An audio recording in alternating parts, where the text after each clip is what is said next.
अस्सलाम वालेकुम, welcome back to देसी जर्मनिस्ट। कैसे हैं आप सब लोग? अगर आप भी नए देसी जर्मनिस्ट हैं, आपने अभी तक हमारे चैनल को सब्सक्राइब नहीं किया है तो आप जल्दी से जल्दी अपने देसी जर्मनिस्ट यूट्यूब चैनल को सब्सक्राइब करें ताकि जर्मन लैंग्वेज से रिलेटेड आपकी हर परेशानी ख़त्म हो जाए। आज हमारा लेसन नंबर 22 है। हमने 21 लेसन कंप्लीट कर लिए हैं। नोमिनेटिव, अकुज़ाटिव और डाटिव हमारा तकरीबन कंप्लीट हो गया है, सिर्फ प्रेपोजिशंस के अलावा। तो आज हम लेसन नंबर 22 के अंदर प्रेपोजिशंस स्टार्ट करने जा रहे हैं। इसके हम दो तीन पार्ट्स बनाएंगे। आज का जो हमारा टॉपिक है वो है अकुज़ाटिव की प्रेपोजिशंस। देखें, अकुज़ाटिव अभी तक आप लोगों ने जो किया है वो आप लोगों ने किया है डायरेक्ट ऑब्जेक्ट ऑफ सेंटेंस या ऐसा नाउन या पर्सनल प्रोनाउन जिसके ऊपर काम किया जा रहा हो या जो एक्शन का डायरेक्टली रिसीवर हो, उसको हम अकुज़ाटिव कहते हैं।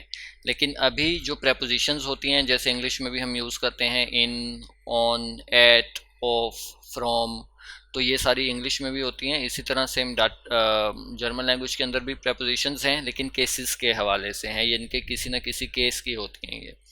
तो आज हम ऐसी प्रेपोजिशंस देखेंगे जो प्योरली अकुज़ाटिव की प्रेपोजिशंस हैं। वो जहाँ पे भी हम यूज़ करेंगे उनके बाद आने वाला नाउन हो या पर्सनल प्रोनाउन हो, वो हमने अकुज़ाटिव के अंदर लिखना है। ये बग़ैर सोचे कि वो डायरेक्ट ऑब्जेक्ट है या नहीं, उस पर काम किया जा रहा है या नहीं। प्रेपोजिशन का मतलब ही ये है, जहाँ पे हम प्रेपोजिशन यूज़ कर रहे हैं अकुज़ाटिव की है तो उसके बाद आने वाला नाउन अकुज़ाटिव होगा। ठीक है, तो चलिए स्टार्ट करते हैं। प्रेपोजिशंस को देखते हैं। प्रेपोजिशंस को जर्मन में प्रेपोजिशनन कहते हैं। तो अकुज़ाटिव की प्रेपोजिशंस देखते हैं आज हम। पहली है फ्योर, इसका मतलब होता है फॉर या के लिए। फिर है डुश, थ्रो या के ज़रिए, इसका मतलब होता है। फिर है थर्ड ओने, इसका मतलब होता है विदाउट या के बगैर। फिर है गेगन, गेगन का मतलब होता है अगेंस्ट या के खिलाफ। फिर है इसके दो मतलब होते हैं, अराउंड भी और एट भी। अराउंड इर्द गिर्द, और एट हम टाइम के लिए यूज़ करते हैं। जैसे एट का मतलब होता है we are meeting at 12 o'clock। तो जैसे इंग्लिश में एट हम यूज़ करते हैं टाइम के साथ, तो जर्मन में यूज़ होता है। उसके बाद है बिस, बिस का मतलब होता है अनटिल या फिर तक। अभी इनकी एग्जाम्पल्स करते हैं ताकि हमें अच्छे से क्लियर हो। फर्स्ट है फ्योर। अब जैसे मैं कह देता हूँ कि ये लैपटॉप तुम्हारे लिए है। डस देयर लैपटॉप इस्ट, फ्योर प्रपोजिशन होगी के लिए। इसके बाद तुम्हारे लिए है, मेरे लिए है, जिसके लिए भी होगी वो हमेशा अकुज़ाटिव में लिखा जाएगा, क्योंकि फ्योर प्रपोजिशन अकुज़ाटिव की है। तुम्हारा का डू का जो अकुज़ाटिव है वो होता है डिश, फ्योर डिश। देयर लैपटॉप इस्ट फ्योर डिश, लैपटॉप तुम्हारे लिए है। ठीक है, इसकी एक हम और देखते हैं। इसकी कि अब मैं कहता हूँ कि वो गाड़ी के लिए बहुत पैसे पे करता है, तो वो हो जाएगा एयर साल्ट फील फ्योर डस आउटो। अब यहाँ पे हमने डस का डस लिखा, वो इस वजह से फ्योर जो प्रेपोजिशन है ये अकुज़ाटिव की है। तो इसके बाद में जो भी नाउन आए या पर्सनल प्रोनाउन हो, जैसे ऊपर पर्सनल प्रोनाउन था, नीचे जो है वो नाउन है, तो वो हमेशा अकुज़ाटिव में आएगा, क्योंकि फ्योर प्रेपोजिशन अकुज़ाटिव की है। ठीक है, अब उसके बाद है डुश, थ्रो या के ज़रिए। हम कहते हैं कि हम शहर से गुज़र रहे हैं।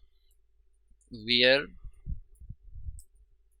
गेन दुर्श डी स्टार्ट। अब यहाँ पे जो डी है वो डी ही रहा, क्योंकि डुर्श प्रेपोजिशन अकुज़ाटिव की है, और डुर्श के बाद जो भी नाउन आएगा वो अकुज़ाटिव में ही लिखा जाएगा, क्योंकि अकुज़ाटिव की प्रेपोजिशन है डुर्श। इसकी एक एग्जांपल और लेते हैं, थोड़ा सा चेंज करते हैं इसको। वियर गेन डुर्श डेन वाल्ड, हम जंगल से गुजर रहे हैं। तो यहाँ पे हमने डेन किया क्योंकि डुर्श प्रेपोजिशन अकुज़ाटिव की है, तो डुर्श के बाद जो भी आएगा वो अकुज़ाटिव में लिखा जाएगा। ठीक है, उसके बाद है ओने। इसका जैसे हर बंदे के लिए, मैं मोबाइल के बगैर नहीं रह सकता। इश खानिस्ट ओने माइन हैंडी लेबन, मैंने लगा दिया, मैं अपने मोबाइल के बगैर नहीं रह सकता।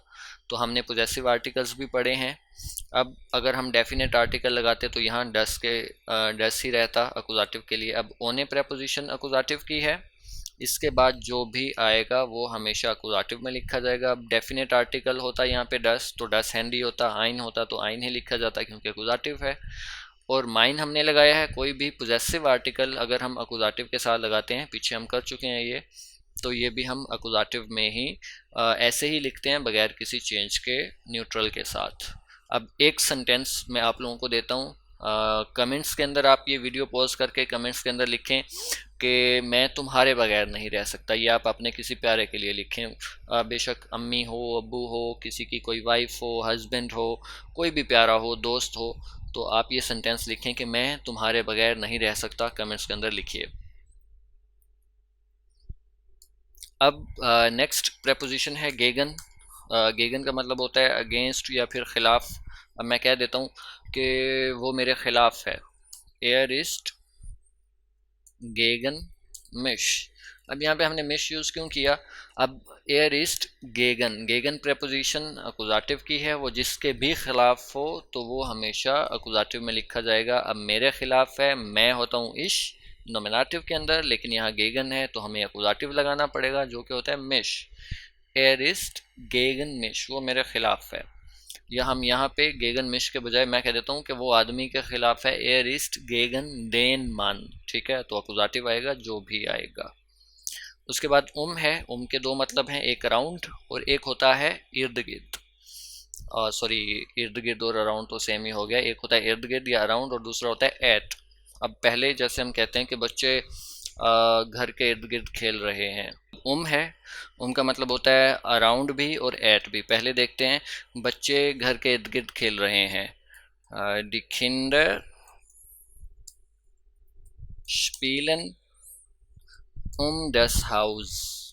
अब यहाँ पे हमने दस का दस ही रखा क्योंकि प्रेपोजिशन अकुजाटिव की है, तो इसके बाद दस आए तो दस रहेगा, डेर आए तो डेन हो जाएगा, डी आए तो डी रहेगा। अब की एक और लेते हैं। मैं कहता हूँ कि हम वो सब 8 बजे उठते हैं, जी स्टेन